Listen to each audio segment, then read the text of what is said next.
Hello friends, টেক্সারিং online চ্যানেলে আপনাদের সকলকে জানাই স্বাগতম। আজ ইতিমধ্যেই কেন্দ্রের মোদী সরকার এবং রাজ্যের মমতা সরকারের তরফ থেকে বেরিয়ে আসলো আটটি বিরাট বড় খবর, যা কিনা দেশের সহ রাজ্যের প্রত্যেক বাসিন্দার জন্য জানা অত্যন্ত দরকার। তাই চলুন বেশি সময় নষ্ট না করে আমরা প্রত্যেকটি খবর বিস্তারিতভাবে জেনে নিই।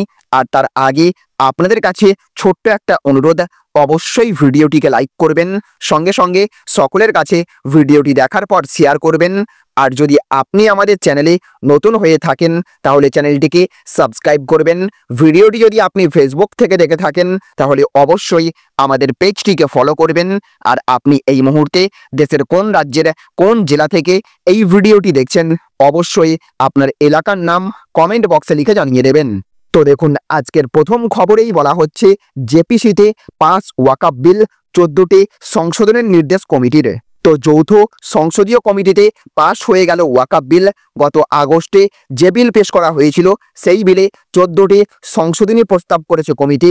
যদিও বিরোধীদের অভিযোগ সামনেই দিল্লি বিধানসভা নির্বাচন, সেই কারণেই তাড়াহুড়া হচ্ছে এই বিল পাস করানোর জন্য। সব মিলিয়ে এই বিলে 44টি সংশোধনীর দাবি করেছিলেন বিরোধী সাংসদরা, কিন্তু তাদের দাবি নাকচ করে দিয়েছে কমিটি। গত বছর আগস্ট মাসে পেশ হয় ওয়াকআপ বিল। এই নিয়ে আলোচনার জন্য বিরোধীদের দাবি মেনে যৌথ সংসদীয় কমিটি গড়েছিল সরকার। প্রাথমিকভাবে ওই কমিটির মেয়াদ শেষ হবার কথা ছিল শীতকালীন অধিবেশনের প্রথম সপ্তাহেই, কিন্তু নির্ধারিত সময়সীমার মধ্যে রিপোর্ট দিতে না পারায় কমিটির মেয়াদ বাড়ানো হয়। বাজেট অধিবেশনের শেষ দিন পর্যন্ত কমিটিকে সময় দেওয়া হয়, তবে সময়সীমা শেষ হবার আগেই 14টি সংশোধনী সহ ওয়াকআপ বিলকে সবুজ সংকেত দিল কমিটি। অবশেষে সোমবার কমিটিতে পাস হয়ে গেল ওয়াকআপ বিল। জানা গিয়েছে বিজেপির পক্ষ থেকে 23টি সংশোধনীর প্রস্তাব করা হয়েছিল, তার মধ্যে 14টি গৃহীত হয়েছে, কিন্তু বিরোধীদের আনা 44টি সংশোধনীর প্রত্যেকটি খারিজ হয়েছে। কমিটির চেয়ারম্যান জগদম্বিকা পাল জানিয়েছেন, বিরোধীরা যা প্রস্তাব করেছেন তার পক্ষে মাত্র 10টি করে ভোট পড়েছে। সূত্রের খবর, 14টি সংশোধনী নিয়ে আগামী 29শে জানুয়ারি ফের ভোটাভুটি হবে। 31শে জানুয়ারি চূড়ান্ত রিপোর্ট পেশ করতে পারে কমিটি। তো দেখুন, আজকের আরও একটি বড় খবর, এবার এক দেশে এক সময় বিরাট সিদ্ধান্ত কেন্দ্রীয় সরকারের। তো দেশের নির্বাচনী ব্যবস্থার পর এবার ঘড়িতে হাত নরেন্দ্র মোদী সরকারের। এবার এক দেশ এক নির্বাচনের পর এবার এক দেশ এক সময় সারা দেশ যাতে ভারতের স্ট্যান্ডার্ড টাইম মেনে চলে তা নিশ্চিত করতে চায় সরকার। সেই নিয়ম বলবৎ করার জন্য খসড়াও তৈরি। সব ধরনের অফিস এবং বাণিজ্যিক প্ল্যাটফর্মে এর ব্যবহার বাধ্যতামূলক করতে চায় কেন্দ্রীয় ক্রেতা সুরক্ষা মন্ত্রী। আগামী 14ই ফেব্রুয়ারির মধ্যে এই বিষয়ে দেশবাসীর মত জানতে চেয়েছেন। দ্য লিগাল মেট্রোলজি রুলস 2024 বাস্তবায়িত করতে চায় সরকার। এর লক্ষ্য সময় নির্দিষ্টভাবে মেনে চলার জন্য আইনি কাঠামোর মধ্যে বেঁধে ফেলা, তাতে আইনি, প্রশাসনিক, বাণিজ্যিক এবং সব ধরনের সরকারি নথিতে ইন্ডিয়ান স্ট্যান্ডার্ড টাইম বাধ্যতামূলক করা হবে। ওই খসড়া রুলে আর কি বলা রয়েছে, জানা গিয়েছে যে সরকারি অফিসে এবং প্রতিষ্ঠানগুলিতে আইএসটির প্রদর্শন বাধ্যতামূলক। টেলিকমিউনিকেশন, ব্যাংক, প্রতিরক্ষার মতো গুরুত্বপূর্ণ ক্ষেত্রে এবং 5G, কৃত্রিম বুদ্ধিমত্তার মতো উদ্বোধনী ক্ষেত্রেও এর ব্যবহার করতে হবে। ক্রেতা সুরক্ষা মন্ত্রকের জন্য ন্যাশনাল ফিজিক্যাল ল্যাবরেটরির ইসরোর সঙ্গে এই বিষয়ে একটি বিশেষ ব্যবস্থা গড়ে তুলতে চাইছে। এটাও বলা হয়েছে নিয়ম ভাঙলে জরিমানা করা হবে। এর জন্য অডিটের ব্যবস্থাও থাকবে, তবে বৈজ্ঞানিক গবেষণা, অ্যাস্ট্রোনমির মতো কয়েকটি ক্ষেত্রে সরকারের অনুমতি সাপেক্ষে ছাড় মিলবে। তো দেখুন, আজকের আরও একটি বড় খবর, মমতার চ্যালেঞ্জ গ্রহণ করে রাজনীতিতে আসার পথে কার্তিক মহারাজ, বাংলা পাবে যোগী আদিত্যনাথ। তো কলকাতা হাইকোর্টের বিচারপতি অভিজিৎ গঙ্গোপাধ্যায়কে রাজনীতিতে আসার আহ্বান জানিয়ে মমতা বন্দ্যোপাধ্যায়ের কাছে ওয়াটারলু হয়েছে তমলুক। এবার কি রাজ্যের আরও এক আসনে একই পরিণতি হতে চলেছে তার, কারণ মুখ্যমন্ত্রীর চ্যালেঞ্জ গ্রহণ করে রাজনীতিতে আসার ইঙ্গিত দিয়েছেন সদ্য পদ্মশ্রী সম্মানপ্রাপ্ত সন্ন্যাসী স্বামী প্রদীপ্তানন্দ ওরফে কার্তিক মহারাজ। এক সাক্ষাৎকারে তিনি স্পষ্ট করেছেন, পশ্চিমবঙ্গে সন্ন্যাসীদের রাজনীতিতে আসার সময় হয়েছে।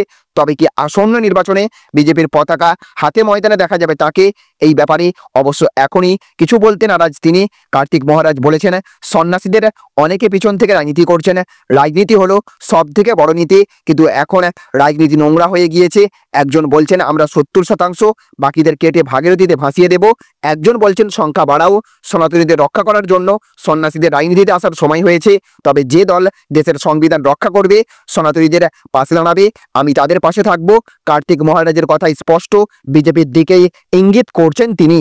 তো দেখুন, আজকের আরও একটি বড় খবর, গাড়ির ইন্স্যুরেন্স ছাড়া মিলবে না এবার পেট্রোল বা ডিজেল। কি বলছে নতুন নিয়ম জানুন। তো ভারতে গাড়ির মালিকদের জন্য নতুন নিয়ম চালু হয়েছে। এই নিয়ম অনুযায়ী বৈধ থার্ড পার্টি ইন্স্যুরেন্স ছাড়া পেট্রোল বা ডিজেল কেনা যাবে না। শুধু তাই নয়, ফাস্ট্যাগের ক্ষেত্রেও ইন্স্যুরেন্স পেপার দেখানো বাধ্যতামূলক। অর্থাৎ আপনার গাড়ির বৈধ থার্ড পার্টি ইন্স্যুরেন্স থাকলে তা ফাস্ট্যাগের সঙ্গে লিঙ্ক করতে হবে। ইন্স্যুরেন্সের প্রমাণ ছাড়া পেট্রোল কেনা বা অন্যান্য সুবিধা গ্রহণ করা যাবে না। যদি ইন্স্যুরেন্স ছাড়া রাস্তায় গাড়ি চালানোর সময় ধরা পড়েন তাহলে মোটা অঙ্কের জরিমানা দিতে হতে পারে। সরকার ঘোষণা করেছে যে পেট্রোল বা ডিজেল কেনার সময় ফাস্ট্যাগ নেওয়ার ক্ষেত্রে এবং পলিউশন লাইসেন্স সার্টিফিকেটের জন্য গাড়ির ইন্স্যুরেন্স পেপার দেখানো বাধ্যতামূলক। ভারতের সমস্ত ধরনের গাড়ির জন্য থার্ড পার্টি ইন্স্যুরেন্স বাধ্যতামূলক করা হয়েছে। এর মধ্যে 2 চাকা এবং 4 চাকার গাড়ি দুটোই অন্তর্ভুক্ত। আপনার গাড়ি বা বাইক স্কুটার যাই হোক, ইন্স্যুরেন্স থাকা বাধ্যতামূলক। থার্ড পার্টি ইন্স্যুরেন্স ছাড়া রাস্তায় গাড়ি চালানো এখন বেআইনি, ধরা পড়লে জরিমানা দিতে হতে পারে। থার্ড পার্টি ইন্স্যুরেন্স মূলত আপনার গাড়ির কারণে তৃতীয় পক্ষের কোনো ক্ষতি হলে তা পূরণ করতে সাহায্য করে। যদি কোনো দুর্ঘটনা ঘটে এবং তৃতীয় পক্ষ ক্ষতিগ্রস্ত হয়, এই ইন্স্যুরেন্স সেই ক্ষতিপূরণের দায়িত্ব নেয়। মোটর ভেহিকেল অ্যাক্ট অনুযায়ী রাস্তায় চলা সমস্ত গাড়ির থার্ড পার্টি ইন্স্যুরেন্স থাকা বাধ্যতামূলক।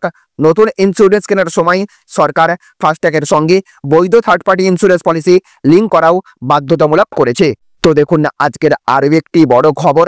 রাজ্য বা সিবিআইয়ের করা মামলায় সঞ্জয়ের ফাঁসি চায় না, হাইকোর্টকে জানালো নির্যাতিতা তরুণীর পরিবার। তো আরজি কর কাণ্ডে দোষী সঞ্জয় রায়ের ফাঁসির শাস্তি চাইল না নির্যাতিতার পরিবার। কলকাতা হাইকোর্টে তারা এই কথা জানিয়েছে। এই সংক্রান্ত রাজ্যের আবেদন গ্রহণযোগ্য কিনা তা নিয়েও শুনানি হয়েছে বিচারপতি দেবাংশু বসাক এবং বিচারপতি মোহাম্মদ সব্বার রাশিদের ডিভিশন বেঞ্চে। রায় ঘোষণা স্থগিত রেখেছে আদালত। আরজি কর কাণ্ডে সঞ্জয়কে দোষী সাব্যস্ত করে নিম্ন আদালত তাকে আমৃত্যু কারাদণ্ড দেওয়া হয়েছে। রাজ্য এবং সিবিআই সঞ্জয়ের সর্বোচ্চ শাস্তি ফাঁসি চেয়ে পৃথকভাবে হাইকোর্টে মামলা করে। শুধুমাত্র সেই মামলার প্রেক্ষিতে সঞ্জয়ের সর্বোচ্চ শাস্তি চায় না বলে জানিয়েছে নির্যাতিতার পরিবার। শুনানি চলাকালীন তাদের আইনজীবী শামীম আহমেদ বলেছেন, রাজ্য এবং সিবিআইয়ের আবেদন নিয়ে আমাদের কোনো বক্তব্য নেই। তাদের আবেদন গ্রহণযোগ্য হবে কিনা তা আদালত ঠিক করবে। রাজ্য এবং কেন্দ্রের এই আবেদন সংক্রান্ত মামলায় আমরা সঞ্জয়ের সর্বোচ্চ সাজা চাই না। আদালতের বাইরে নির্যাতিতার বাবা বলেন, আমরা চাই একা সঞ্জয় নন, যারা যারা এই ঘটনার সঙ্গে জড়িত তারা সবাই সামনে আসুন, সবাইকে চরম শাস্তি দেয়া হোক। তাই এই মামলায় আমরা ওনার সর্বোচ্চ শাস্তি চাইছি না, বাকিটা আমাদের উকিল বলবে। আদালতের উপর ভরসা আছে। নির্যাতিতার বাবা বলেন, রাজ্যের পুলিশ আমাদের বিশ্বাস ভেঙেছে, সিবিআইও তদন্ত করতে পারেনি, সেটা নিম্ন আদালতেই দেখা গিয়েছে। আমার মেয়ের জন্য বিচার যারা দিতে পারবে তাদের উপর আমার আস্থা রাখবো। তো দেখুন আজকের অন্তিম আপডেট। লক্ষ্মীর ভান্ডার প্রকল্পে ভাতা 3 গুণ বৃদ্ধি এবং বিনামূল্যে বিদ্যুৎ, জানুন কবে থেকে কার্যকর হবে। তো পশ্চিমবঙ্গ সরকারের চালু করা অন্যতম জনপ্রিয় প্রকল্প লক্ষ্মীর ভান্ডার আবারও খবরের শিরোনামে। এবার এই প্রকল্পের আওতায় ভাতা 3 গুণ বাড়ানোর প্রস্তাব নিয়ে আলোচনা শুরু হয়েছে। রাজ্যবাসীর জন্য এই প্রকল্প একটি গুরুত্বপূর্ণ সামাজিক উদ্যোগ হয়ে দাঁড়িয়েছে। বর্তমানে লক্ষ্মীর ভান্ডার প্রকল্পে সাধারণ শ্রেণীর মহিলারা মাসে 1000 টাকা ভাতা পান। তপশিলি জাতি উপজাতি শ্রেণীর মহিলারা মাসে 1200 টাকা ভাতা পান। তবে সম্প্রতি বিজেপি নেতা শুভেন্দু অধিকারী একটি দলীয় সভায় ঘোষণা করেছেন, যদি বিজেপি রাজ্যের ক্ষমতায় আসে তাহলে এই ভাতা 3 গুণ বাড়িয়ে 3000 টাকা করা হবে।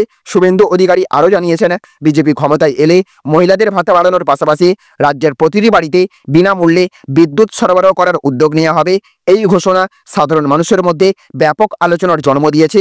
ফেব্রুয়ারি মাস থেকে প্রকল্পে কিছু নতুন নিয়ম চালু করা হয়েছে, যা অনেক মহিলার ভাতা পাওয়ার যোগ্যতা বাতিল করতে পারে। যেমন বয়স সীমা, ভাতা পেতে হলে মহিলার বয়স অন্তত 25 থেকে 60 বছরের মধ্যে হতে হবে।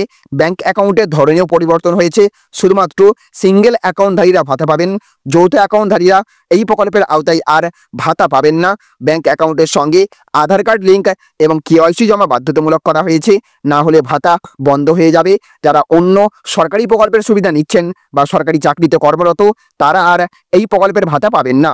শুভেন্দু অধিকারীর ঘোষণার পর প্রশ্ন উঠেছে কবে থেকে বাড়তি ভাতা কার্যকর হবে। তবে এটি এখনো পর্যন্ত রাজ্যের বর্তমানে তৃণমূল সরকারের কোনো ঘোষণা নয়, এটি বিজেপি দলের প্রতিশ্রুতি, যা রাজনৈতিক পরিস্থিতির ওপর নির্ভর করবে। ভাতা বৃদ্ধির প্রতিশ্রুতিতে ভাতা 3 গুণ বাড়ানোর প্রস্তাব সাধারণ মানুষ এবং মহিলাদের মধ্যে একটি ইতিবাচক সাড়া ফেলেছে। নতুন নিয়মের প্রভাব হবে যেটি, তবে নতুন নিয়মের কারণে অনেক মহিলার ভাতা বন্ধ হয়ে যাওয়ার সম্ভাবনা রয়েছে, যা কিছু অসন্তোষের সৃষ্টি করেছে।